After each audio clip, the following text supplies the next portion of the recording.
That's right. Good morning, Lagos. It's another Tuesday morning, 8:30 Tuesday morning, and we are here in the studio today to take you through the Generation Z business show. I hope you've had a swell time this weekend. Don't forget to call in, guys. I mean, I always encourage you to call in because we always have wonderful people in the studio with us sharing their experiences in their business journey. And it'll be nice to hear back from you, and also be nice for you to send in your questions and call in during the show and not after the show like you guys like to do. You know what I'm saying? You people that call after the show, you know who I'm talking to. Anyways, so today's another beautiful day to talk about business. And in the studio with us today, we have a special guest. As I would always like to say, we always have special guests, don't we? I'm going to be very respectful and not pronounce it. I'll let you do the pronunciation of your surname. But yeah, Cynthia is a creative writer and a content brand strategist. And she's here today to actually talk to us about her book. She has a new book. Guys, she came up with a book. The name of her book is Dear Naija Girl, and she's here to talk about the process of her starting up this book. Don't forget to call in, guys. 081-800-89933 for the WhatsApp portal. 081-824-26591 to call into the studio to ask any question you have for Cynthia today. So Cynthia, welcome to the show. It's great to have you here in the studio. So do you want to talk about yourself, your full name and all that? Okay, my name is Cynthia Osaji-Benedict. I am a media professional. That's basically how I easily sum up what I do. And I'm also an author as well. I'm very, very much interested in about your book, basically. What was the thought process like? Did you just wake up and say, you know what, I'm going to write a book? And when you think about it from a Nigerian perspective, you don't think it's like the easiest thing to achieve or to come about. So do you want to take us through that process? I honestly didn't plan to write a book. I had an encounter that, turned into a conversation with practically three strangers that kind of woke me up. It was a conversation about, gender issues as usual, the men and then the women, what men are allowed to get away with and everything. And I stayed up all night. I was basically ranting on my laptop. I was so upset and I needed a release. So I started typing. And I typed about 500 pages in 9 hours. And the next day, the entire thing just kind of wiped from my laptop. And, someone that read some of the things that I wrote was like, nah, you need to start again. This is a message that needs to go out. So I had to start writing the book all over again and all over again. And it wasn't so easy, but I felt like it's a conversation that needs to be had and not in passing like we always do on social platforms, having gender war issues and all those things. It's a conversation that needs to be constructive and needs to be channeled in the right, space. So I started writing the book Dear Naija Girl, which is basically a book that highlights the experiences and struggles of women in Nigeria, the things we have to go through, defending our successes, the stereotypes and the bias, the double standards and so many other things. And I found out that writing a book in this country I don't really advise anybody to go into that venture. Oh, wow. If you don't have money. Really? I'm telling you, it is very expensive because we don't have publishing houses that want to invest in people telling stories. And that's because we have very terrible reading culture in Nigeria. People don't really read all that much. So when you go to a publishing house, they're not willing to put their money in except you do that for yourself. So practically we have about 99% self-publishers and 1% of publishing houses that invest in authors as well. So it was very hard, very expensive, and here we are. So you said, just from the things you said, you just said you typed up 500 pages in 9 hours. In 9 hours. Please, I'm telling you, basically just like my book, if you read it, you will notice that it's basically telling stories of people's experiences. And I've lived all my life with women who have been, who have actually gone through all these things. In fact, I always say that almost all women in Nigeria has gone through one issues or the other in terms of what it means to be female in Nigeria. So I had to start writing my own story, conversations that I've had with people, mindsets that people have. It's a lot of issues. I promise you, if you're angry enough, you can you can literally narrate experiences, and listening to that conversation and seeing the entire thing play out, it kind of triggered me. And the reason why somebody had the opportunity to actually read out of those 500 pages was because I slept off on my laptop. I was typing for 9 hours, and I didn't even know I wrote up to 500 pages. Like, it was ridiculous. Wow. Would you say that the book is from an emotional, angry point of view, or is it just, very, just very basically expressing what it is to be a Nigerian woman? It was from an angry, emotional point of view, and my editor was like, nope. This is not gonna work, because people would excuse it as you not being subjective enough. So I had to take my time, do research, interview over 400 women, get several perspectives, and I wrote it from a very subjective point of view, like without any bias whatsoever. And it's one of the reasons people ask me, why are feminists not really into your book? And I said, because I was brutally honest.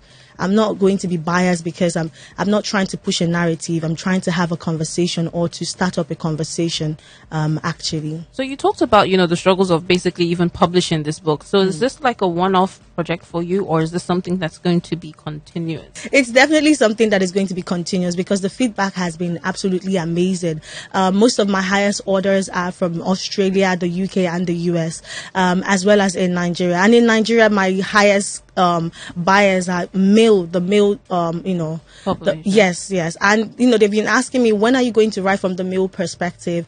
And I told them I'm going to try to. It's going to be hard, because men rarely talk about what they go through, You have to ply it out of them, but it's definitely going to be a continued, venture. It's going to be a series. What you're saying is that regardless of the hiccups that were faced, during, trying to get this book published, it has been successful. Yes, right? Yes, it actually has been. It has been successful in terms of money. Right now, I haven't even been able to accumulate everything that I have spent trying to publish this book, but it's definitely going to come. It's definitely going to come. Okay. So how many books did you publish?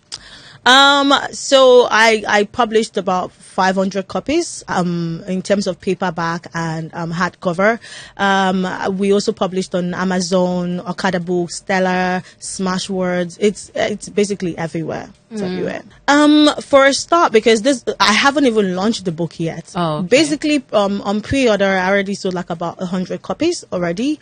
The book is going to be launched this Sunday, and we hope that it's going to spiral, more copies. I even had, a couple of celebrities actually purchase it, which kind of surprised me, because with just word of marketing, the book is actually doing very great out there. And take us through the process, because I know, a lot of people listening definitely might be interested in writing their own book one day and publishing it, right? Yeah. And we've always said that the show is about giving people, giving other people's, portraying other people's experiences so they can help others, on their journey as well. Yeah. So take us through what it is like, especially in Nigeria, to publish a book, to come about writing a book and then getting it into publish and spaces, and then actually getting into to the general public. Like I've told a couple of people who have reached out to me, first of all, because of how constricted the book industry is in Nigeria, it's very rare to find great publishers who are, going to be invested in the author,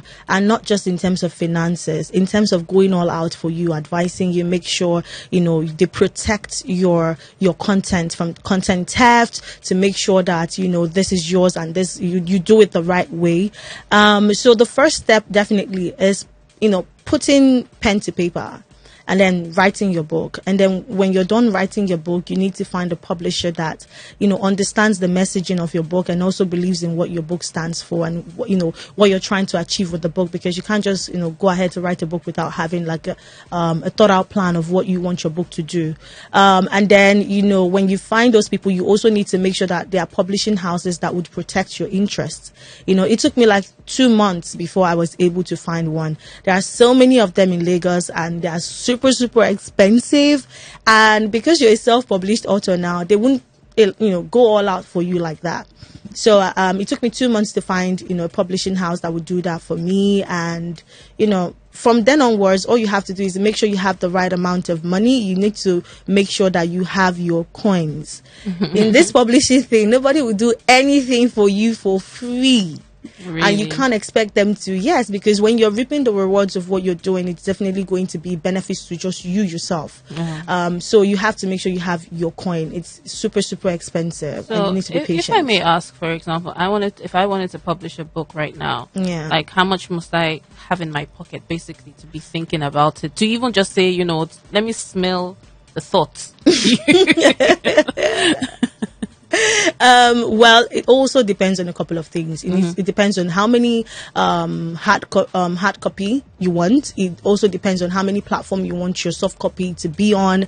It also depends on, do you want to do some things yourself, or do you just want somebody to just go ahead and just do all of that for you? You hear people say you can publish for free on Amazon and all that. The processes in this thing will have you losing your mind, especially when they come back to say, oh, you didn't do this correctly and all that. So personally for me, I started with 500 copies, which was very bold. I was told. Nobody told me that I should start small. I started with 500 copies, and I started with about 5 book platforms as well. And that cost me between 600 to 700,000 naira to do that. Then that is minus, I haven't even added marketing, book launch, designs, font type, like it's so many things, research, a lot of things. So And if I'm guessing you'd have to have like an editor too. You have to have an editor. I'm telling you, like I was in a hurry to put out this project, because I'm this kind of person that when I have something, it's a project, it's like my baby, and I'm like in a hurry, like let's do this. And unfortunately for me, nobody told me that, if you want to write a book, even after you're done writing the book, you should budget like a time slot of like about 2 months for your editor to actually do what he needs to do, and then put like another 1 month for your publishers to also do what they need to do. So if you write a book now and you want to publish it, you should be looking at 4 to 6 months. Oh, wow. It's a long time. And every day I'm calling my editor, I will call his wife, tell your husband I need my book. Time is going, and time is money as well, especially when you get the publishers before you get your editor. That's like a very big error, because your money is running and time is also running as well. So these are all the things you need to put into consideration. So how's that process? Does the person just sit down with the ghostwriter and pours their heart out, and the ghostwriter just goes ahead and just keeps typing, or what? Each ghostwriter have their own method. There are actually writing companies that specialize in ghostwriting and content creation. They have a team of people that can help you do all that and all that things. But when I did it myself, I always go with like a cam recorder, or like a recorder itself. So I just let you tell me what your idea is. If it's an autobiography, I let you tell me tell me your story. And we find a way to create plot lines. And after creating plot lines, we can now start writing the story from what you've told us. The only difference is that we put it into, great structures and sentences. We basically write it in your own words, but in ways that you're not able to. A lot of people don't have the time to write. Even writers too, they won't ghost writers. Sometimes we just don't have money. If I have money, when I went through writing my book, I probably would have used a ghostwriter. But because this book is so personal to me, I don't think a ghostwriter would have been able to capture the emotions and what I wanted the book to capture for me. So ghostwriting is actually a very, very lucrative aspect of content writing. We've already come to the end of the show. I feel like we really didn't get that out. Is it already 30 minutes? Or I can't believe it. Time flies. Time flies. Any last words for those listening that want to toe your line? support system, very important. Support system. You need to have financial support system. You need to have emotional support system. You need to have people that understand when you don't pick their calls, respond to their messages. You need to have people that understand when you're having writer's block and can take you away on a mini vacation so you can clear your head, basically. But if you have a story, it's very important that you tell it. I've had people reach out to me to tell me how impactful this book has been for them, especially men. I think this is a book everybody needs to read, and if you have a story, you want to write a book, you need to go ahead and just start, and the rest of the other things will fall into place for you. So as I said, we've come to the end of the show. I leave you with my quote for the day. Never ever accept because you are a woman as a reason for doing or not doing anything. Chimamanda Ngozi Adichie. I leave everyone at the studio today, so see you same time next week.